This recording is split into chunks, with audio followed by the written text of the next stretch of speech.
আসসালামু আলাইকুম, welcome to my channel cooking with Tanzina. আজকে আমি আপনাদের সাথে খুব মজাদার ওল ভর্তার একটি রেসিপি শেয়ার করব।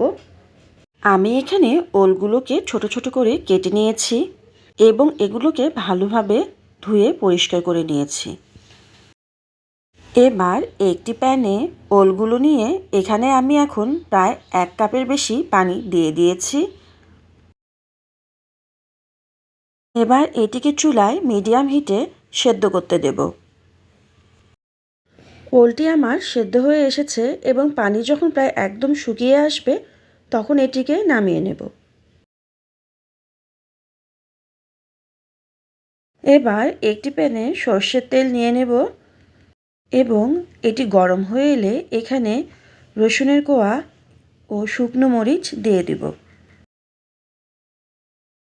আমার রসুনের কোয়া এবং শুকনো মরিচ ভাজা হয়ে গিয়েছে। এবার এটিকে তুলে নেব। এবার ওলটিকে আমি ভালো মতো ম্যাশ করে নেব। আমি এখানে তেঁতুল নিয়েছি এবং ভাজা মরিচ ও রসুন এগুলোকেও ভালোভাবে ম্যাশ করে নেব।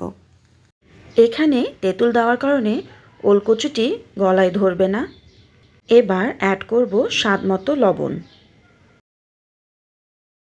আর অ্যাড করব অল্প একটু চিনি।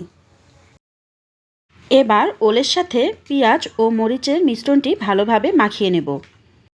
এখন দেব সর্ষের তেল। তেল দিয়ে ভর্তাটি ভালোভাবে মেখে নেব।